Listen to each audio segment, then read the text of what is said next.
Welcome back to Boilers and Beyond. We're back here today after a rather disappointing loss. Reality hit Purdue like a bus on Saturday.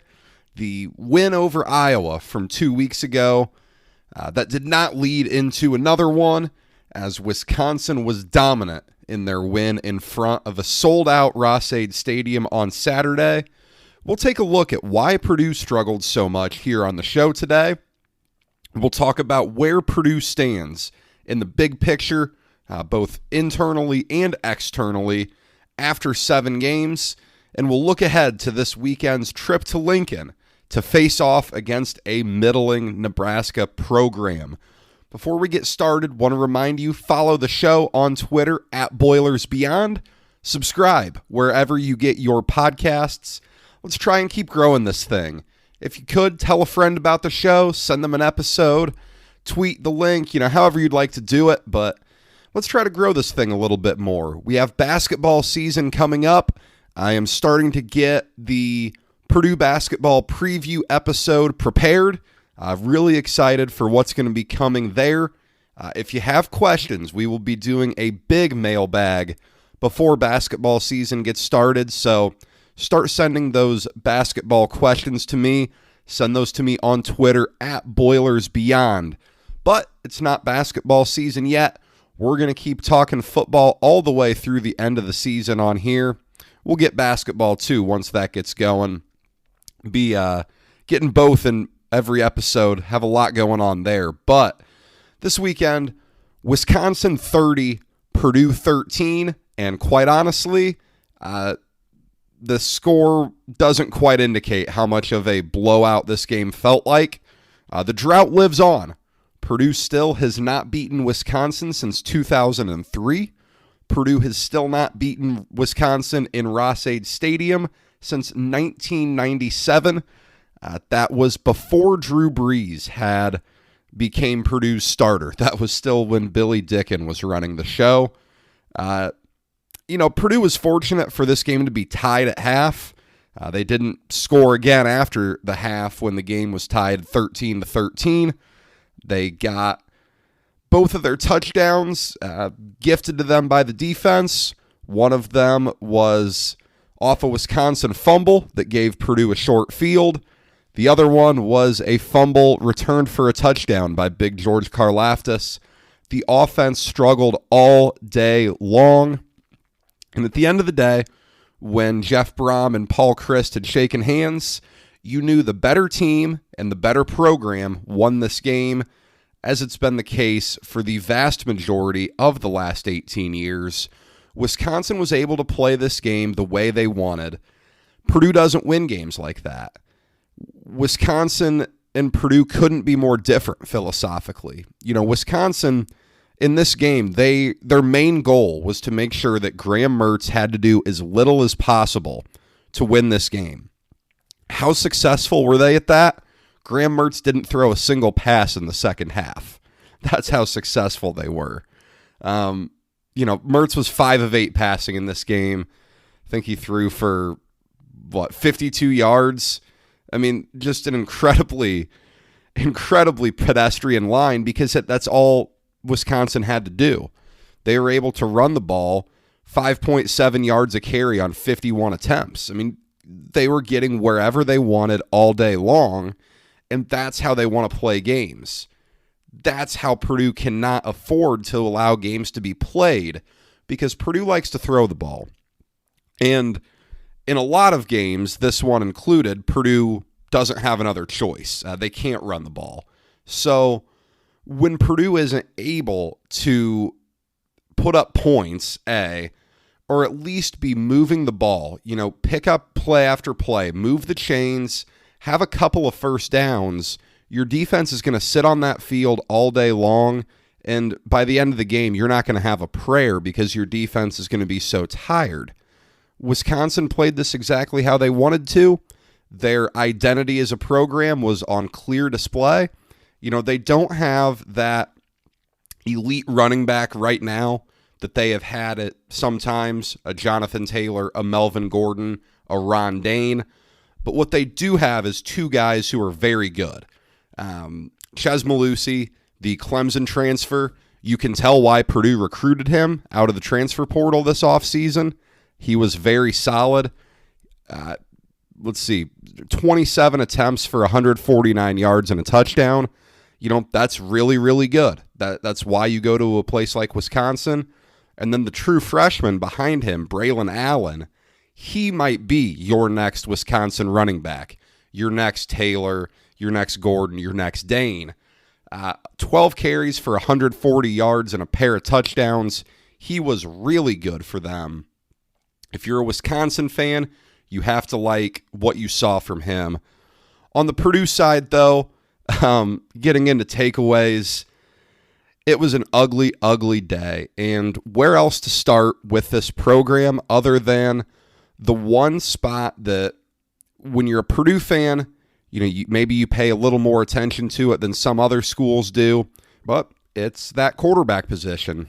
Purdue got to welcome back a quarterback controversy on Saturday, and, it was a day for the three quarterback system that might be used as an example as support for the argument that if you have multiple quarterbacks, you don't have one, because Purdue brought this out against Iowa, and it worked. And when I say it worked in the sense of it allowed for Purdue to run the ball a little bit in a way that it couldn't, with the way that Aiden O'Connell cannot. It allowed Purdue to run the ball in a way that Purdue hasn't really tried to under Jeff Brohm a whole lot. There hasn't been much read option stuff. In this game, and I guess also in that Iowa game too, remember, it worked because Purdue won. And Purdue didn't win that Iowa game because of the three quarterback system. It won that Iowa game because Aiden O'Connell was fantastic. David Bell was the best receiver in America on that day. And the defense absolutely suffocated Iowa. There was nothing about the handful of snaps for Jack Plummer and Austin Burton that won that game at Iowa for Purdue. Now, in this game, Purdue didn't stand a chance at quarterback in this game. Aiden O'Connell got the start. He came off a very good game, and he really, really struggled in this one. He had 3 interceptions, and, when I left the game, I thought he threw 4. I didn't realize the ball that Payne Durham got lit up as soon as it hit his hands. Ball went in the air and was taken by a Wisconsin defender. I thought that was an interception. It was ruled a fumble. So he had 3 interceptions, and in my book was pretty responsible for a 4th turnover. And 24 for 32, that's not awful, 200 yards, but when you're turning the ball over in a game like this, you're really just killing your team's chances of having a chance, and that's the issue. The throws that were intercepted, the out route that got jumped was a ball that never should have been thrown. The ball across the middle that got picked off towards the end of the first half was really, really bad. That would have had to get by 3 or 4 Wisconsin defenders before it got to Purdue's receiver. And then the play that O'Connell scrambles, tries to find King Doru on a little dump off across the middle, and he just airmails it. That's what happens when you're in a position you're not comfortable in. Aiden O'Connell's not comfortable on the move. He had to be on the move there, and you can tell that's not a throw he's comfortable making. That's your breakdown of these interceptions. And unfortunately, they were so backbreaking that Purdue couldn't recover from them. That last one to Doru was the absolute killer. Purdue's driving down 20-13. I need to watch it. I don't have it in front of me. They're right on the cusp of field goal range, if not already in field goal range. And then that happens, and Wisconsin goes and scores. That's pretty much the game. Looking at the other quarterbacks, though, I it's still O'Connell's job. Jeff Brohm reiterated that moving forward today in his press conference, recording here Monday night. I don't understand why Jack Plummer's mobility didn't get used like this at all when he was the starting quarterback. He's named the opening day starter, a week and a half before the Oregon State game. And part of the reason, even from the words of Jeff Brohm, is the mobility.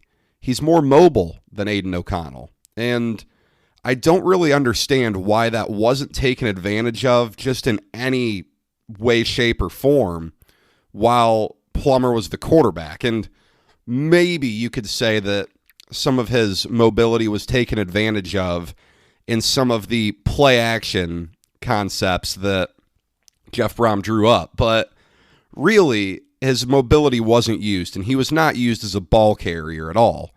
Now he is being used as a ball carrier, and he's not throwing the ball really at all, obviously. He's in there to run, but he looks decent doing it. And I just don't understand why this wasn't used earlier, because I think it could be an asset. Now, Plummer obviously has his deficiencies as well.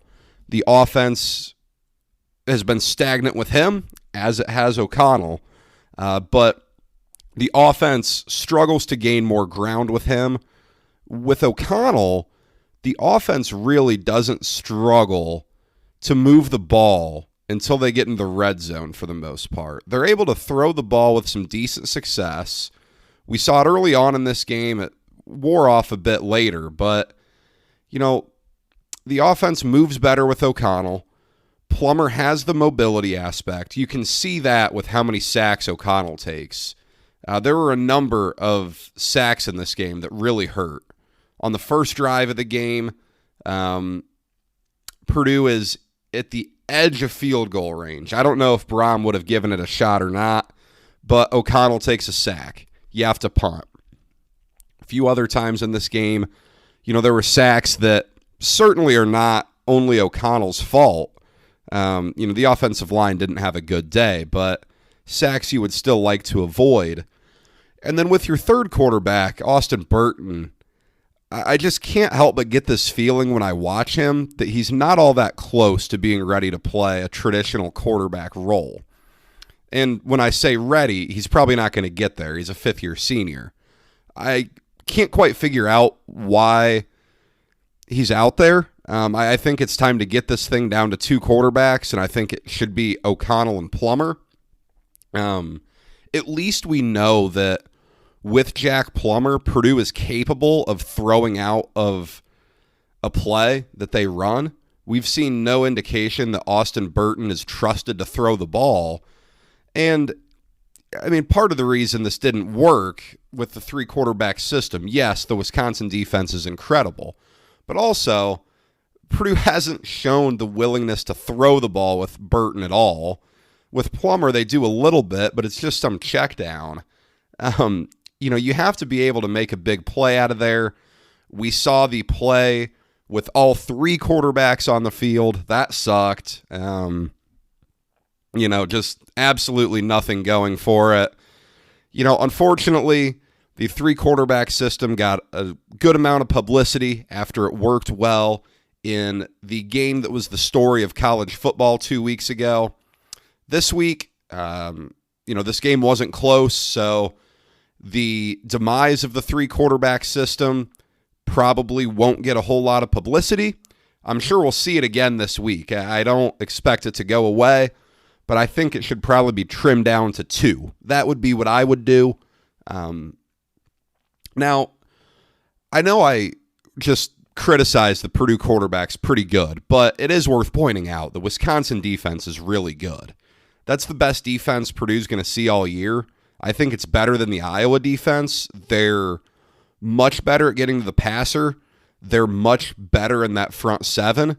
Purdue got Iowa without Riley Moss, their best corner. But this Wisconsin defense is better in my book. They play Iowa this weekend. That's going to be one heck of a game with a point total under 40 right now. And Wisconsin's defense just took away all hope Purdue had of running the ball. And, I know the sack yardage is negative rushing yards. I know that technically it checks out, and that's why, Purdue finished with negative 13 total rushing yards in this game. But even if you look at just the production on designed runs, the running backs combined for 11 carries for 21 yards. That's not good. Your long run was 9 yards on a scramble by Jack Plummer. Burton ran once for 1 yard, Downing twice for 1, Doru 9 for 20. I mean, Purdue couldn't run the ball whatsoever. This is nothing new. Everyone knows that Purdue struggled to run the ball, especially the last 3 seasons now. But, you got to try to find some way to figure something out. The 3-quarterback system was supposed to be it. It wasn't. The offensive line has a ways to go, but, it's tough to be too critical when it's pretty clear that Purdue is playing who they are comfortable playing, and we have no reason to believe that the guys who aren't playing are capable of doing it. The defense, on the other hand, was pretty good in my mind. You can look at the 30 points and complain that the defense gave up 30, but, they were on the field for almost 20 minutes in the first half and held them to 13. They had an unbelievable goal line stand from first and goal at like the 1 or 2 that really got the stadium fired up right before the half. At the end of the day, they were just on the field for way too long. Due to some second half paddage of the stats, the time of possession came out closer than it really was. Purdue's defense was on the field all day, and by the end of the game, you could see it. They weren't stopping the run like they were early on. They just didn't have a chance. The offense put them in too many positions where they couldn't succeed. And that was the story of this game. The turnovers by Purdue gave Wisconsin short fields that they cashed in on quite a bit. Purdue just wasn't able to score enough, and you can't win games with 13 points. Purdue is finding that out. This is the 4th time in 7 games that Purdue has finished with 13 points. Notre Dame, Illinois, Minnesota, now Wisconsin. Purdue is 1-3 in those games, and they are probably lucky to be that. It's tough. I mean, it's frustrating. You think this offense should be a lot better, but in this game, just nothing went well. A very good defense overwhelmed this offense, and really Purdue probably should not have even scored 13 points based off the way the offense went. 206 total yards is not good. When I was talking about the keys to this game last week, I said Purdue needed to start strong, and they couldn't make special teams errors. Well, Wisconsin struck first. It was 7-0. Purdue did have a 13-10 lead at one point, but Wisconsin started much stronger. Wisconsin dominated this game from the start, and the special teams errors weren't the reason Purdue lost this game, but a missed PAT, that's really bad. 3 straight games with a missed kick for Finneran. That is not what you want. And then you had to start a drive at the 5-yard line after TJ Sheffield muffed a punt. That was right at the end of the first half when Purdue had a little bit of time to try to go make something happen, and instead they were starting in the shadows of their own goalposts there at the north end zone, and it just never was able to get anything going on offense after that. So now where are we at? Purdue is 4-3. We are 7 games into the season, 5 games to go, and boy, the Jeff Brohm haters are loud and proud. This wasn't his best day. Jeff Brohm did not have an offensive game plan ready to win this game. He acknowledged it, and I will give him credit for that. In his post-game press conference Saturday, he walked into that media room and he took full responsibility for the loss. That's admirable. I can respect that. For those who really like to complain, just know Jeff Brohm is not getting fired anytime soon. He still has about $20 million left on his contract. He's not going anywhere. I do get the frustration that when you look at this program, it has felt like since 2017, and really, I'll go since 2017. That first year was incredible. You went 7-6. You went to a bowl. You won a bowl when no one thought that was possible. Then the next year, you come out of the gate 0-3. You build back some positive momentum. You beat Ohio State. You beat a ranked Iowa team. You beat a ranked Boston College earlier. Won at Nebraska on the road. Really good stuff there. Then you get dominated in a bowl game. Then 2019 goes south quickly. You win a couple of feel-good games against Nebraska and Northwestern to have some positive light. 2020, you start 2-0. You're all fired up, lose out. 2021, 2-0, disappointing loss, big win against Iowa, frustrating loss to Wisconsin. I get it. I get it. I mean, it's a step forward and a step backwards every time. We're all still waiting on a couple of steps forward at the same time. Purdue had a great opportunity to do this on Saturday. Ross-Ade Stadium was packed. If you were there, you saw it. It was awesome. I know Alan Karpik from Golden Black reported that there were 61,000 on hand for that game. That's over 3,000 over capacity. That's pretty impressive. You love to see that. It was full when Purdue scored after that fumble recovery from Karlaftis. The place was rocking. But you weren't able to capitalize on a heck of a lot of momentum that you had after the Iowa game. And that's what's really frustrating for people. And that's what I can understand. I myself do not understand the calls for Brohm to be fired, but I do understand some of the frustration here. And part of it, too, is that home games are not being won. When you look back at 2019 and 2021, Purdue has lost an awful lot of home games. And Purdue hasn't looked good in some of these home games. 2020, it didn't matter where the game was played. Purdue fans weren't going to be there. Crowds weren't allowed. But in 2019, fans showed up to get blown out by TCU, get blown out by Illinois in the rain, and lose to Indiana. 3-3 at home isn't good. This year, you saw an underwhelming win against Illinois, a rain-soaked loss to Minnesota, and now you got beat pretty good by Wisconsin at home. You have 2 games left at home against Michigan State, who is a top 10 team right now. I don't think anyone really considers them to be one of the 10 best teams in the country.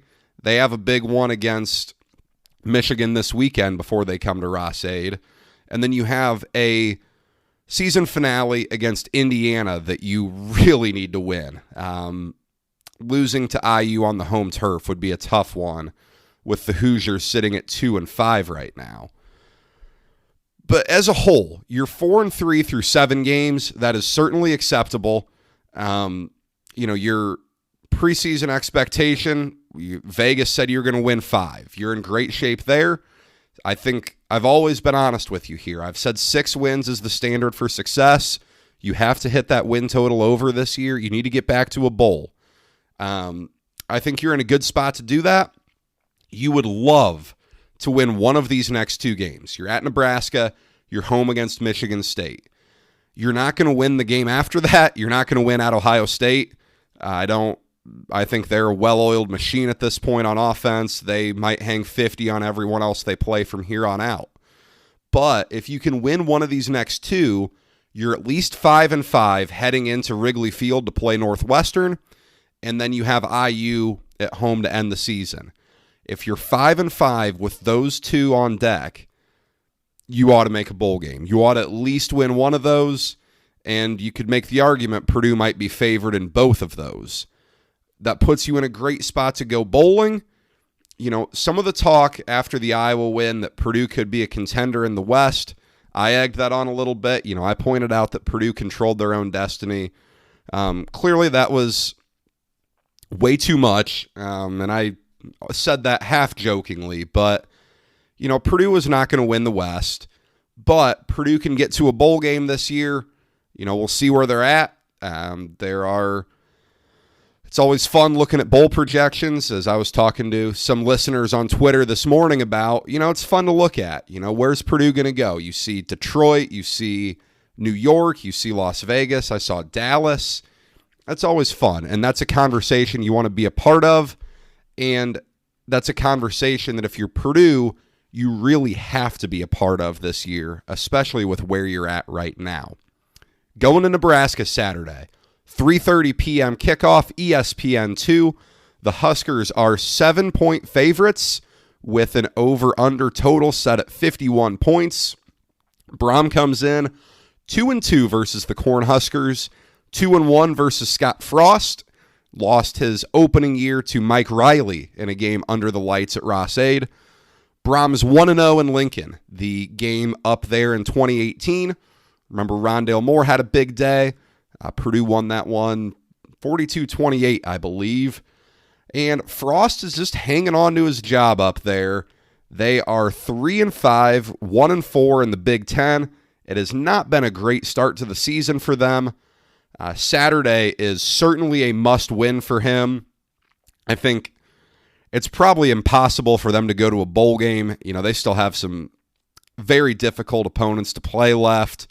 But if he wants any hope of keeping his job, he cannot afford to lose to Purdue on Saturday.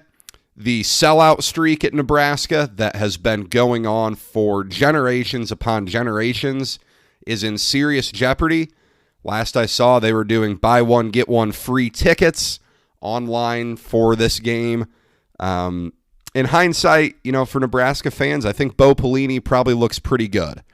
They rushed him out the door after he went 9-3 or 8-4 too much. Mike Riley did not impress. Scott Frost is not impressing either. I think they would really like to have a Bo Pelini 8-4 season back. In fairness to Frost, all 5 of their losses have been by a single possession. All 3 of their wins have been blowouts. But some of their losses, to Minnesota was a loss they really didn't want to have. The loss to Illinois still looks just horrible from back in week 0. It has not been the season they were hoping for, but Adrian Martinez has been fine. A lot's been made of Adrian Martinez's career. He came in as a freshman and had a nice year. Then he was the most bet-on player to win the Heisman in America coming into his sophomore year. That didn't go well for him. He had a miserable year. He didn't impress last year, got benched at times for Luke McCaffrey. But this year, he's been pretty good, especially when you consider that he's their whole offense. He's their leading passer. He's their only passer. He's their leading rusher. 10 touchdowns passing, 10 touchdowns rushing, only 3 interceptions on the year. You can't complain too much about that. But elsewhere on that offense, you have quite a bit to complain about. Ramir Johnson's their lead back, but, Martinez leads them in carries, in rushing yards, and rushing touchdowns. He really is the identity of that whole offense. They don't have a great set of receivers. They're lacking athleticism out there quite a bit. They were really hurt in the offseason when Wan'Dale Robinson elected to transfer down to Kentucky. He was a former Purdue recruit that you may remember down from the Kentucky area. But, not a whole lot going on outside. Their defense is fine. It's nothing incredible.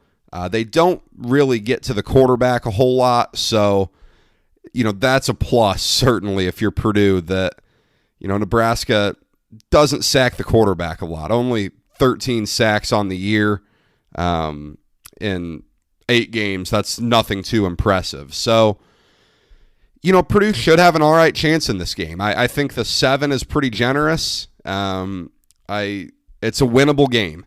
Purdue has to play a lot better. That goes without saying. O'Connell needs to be the point man on that. He's going to have to throw for more than 200 yards. He can't afford multiple interceptions. You don't want any interceptions, but he can't afford multiple again. The injury report is what's very concerning for Purdue in this game. Brohm, in his press conference Monday, listed off DeMarcus Mitchell's out. He's been dealing with injuries all year. He's barely played in a lot of these games, but he'll be out. Chris Van Ekeren, the kickoff kicker, if you noticed, he was not handling kickoff duties on Saturday against Wisconsin. He's still out with a sprained ankle. You're looking at 2 starting offensive linemen with kind of a TBD designation. Greg Long and Tyler Witt are both dinged up. Edge rusher Kydron Jenkins is questionable. That's a huge one to keep an eye on because he's been a revelation for Purdue this year. I don't think anyone really knew what to expect from him. It was a little surprising to a lot of us, I think, that he was the starting edge rusher opposite Karlaftis in the opener. DeMarcus Mitchell missed a lot of fall camp with some eligibility concerns. So, for Jenkins to be questionable is very concerning because he's not only been very good, but he's been good enough that he's kept Mitchell off the field quite a bit this year. Mitchell had an excellent 2020. And then finally, the obligatory question every week, Xander Horvath. Evidently, he may try to practice this week, but Jeff Brohm doesn't feel good about Horvath's chances to play. Clearly I agree there. I don't expect to see that at all. I've been clear that I'm not sure we'll see him again this year.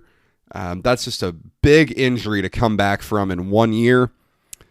But, with all these questions surrounding Purdue, I do maintain a win here would be very on brand for Jeff Brohm. Just that 1 step forward, 1 step back type of deal. You'd love to find a way to do it. And what do they got to do? Number 1, 3 keys to the game. Number 1, you need par or better play from your quarterback. And that's that par level play. Your solid play is what you need to at least have a chance to win this game. You can't afford interceptions. You can't afford to take sacks that knock you out of field goal range.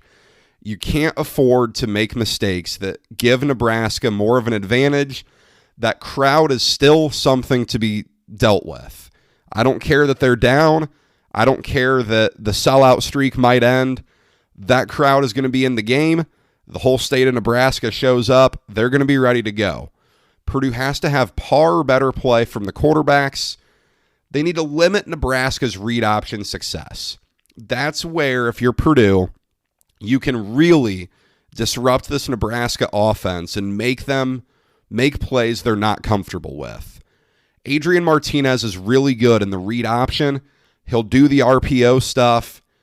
That's where he's most comfortable, is when he's using his legs, when he's throwing short passes, not having to do much.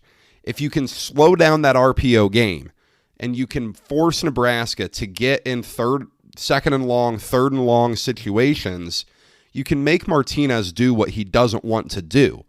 They'll run that read option all day. I mean, even if they're down, they're not going to abandon it. But if you're Purdue and you can make them face third and long situations where they can't go with an RPO, you'll be in really good shape there because you'll make Martinez be a drop back passer.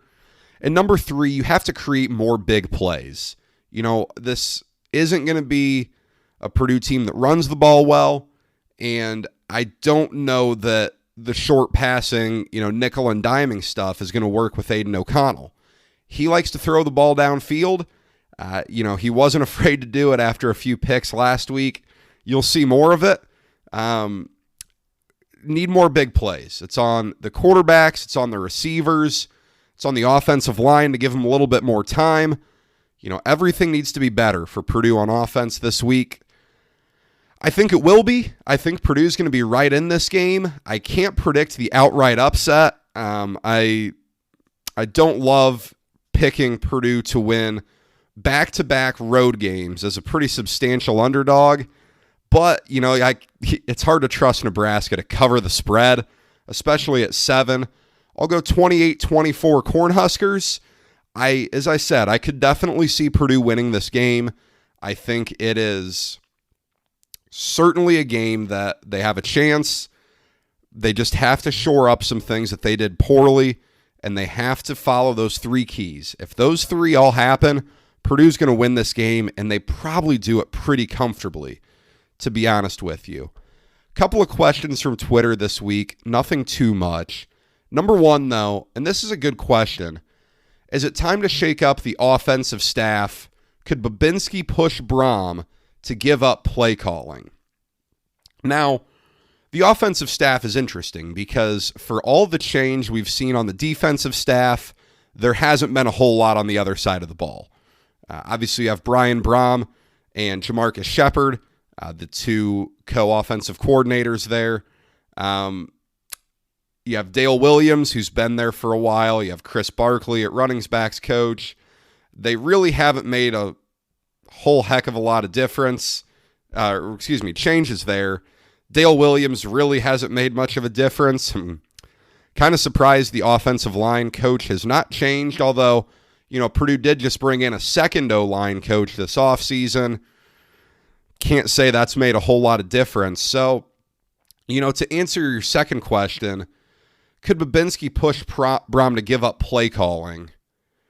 Well, he could. Babinski's his boss, but I don't think we'll see that.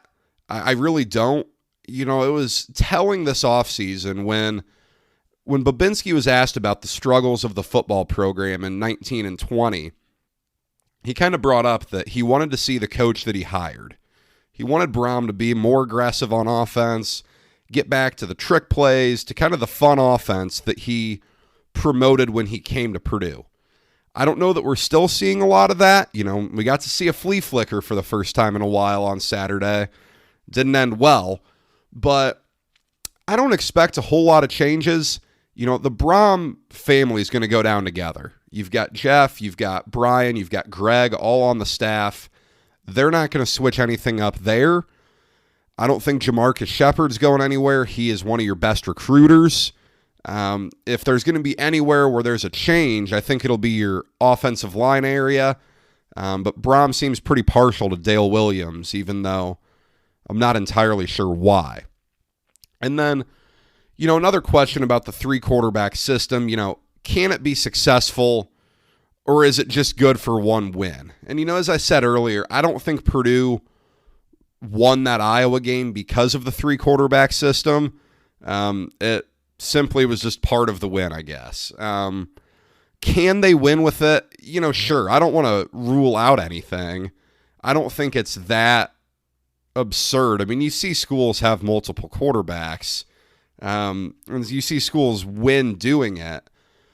I don't think it's the best way to go about things. As I said, I'd like to at least get it down to 2. And if you could just play a quarterback and do it all game, I get it. But, you have to find a way to run the ball. You have to get another quarterback in there to do it with some of the read option stuff. So, as I said, I like Plummer. But I don't know that you can find success when you're switching out quarterbacks as frequently as Purdue is. There were some times in the Wisconsin game where on the sideline, some quarterback would take 2 steps out onto the field and then get called back and the other one would go. That you don't win games doing. You just got to sometimes, if you're going to play Jack Plummer, let him play for a whole series for all I care. Let O'Connell play a couple series in a row, then throw Plummer out there for a series. The one play thing is really hard. It's really hard for anyone to get in a rhythm doing that. I don't know. I'm not a fan of all the gimmicky stuff sometimes, and that's what this is. It's gimmicky. We'll see if Purdue keeps going to all 3. I don't know what to expect, but, I don't think that Purdue will ever win a game this year because they use 3 quarterbacks. That's all I have for you today, folks. Remember, please give the show a follow on Twitter @BoilersBeyond. Subscribe wherever you get podcasts. It's about to get busy around here. Lots of basketball stuff coming.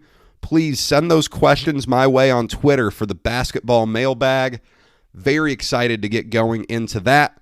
And tell a friend. We would love to grow this thing. We would love to get basketball season started with some new audience as they get ready for the number 7 Boilermakers. Until next time, folks, enjoy the game at Nebraska and send me some questions.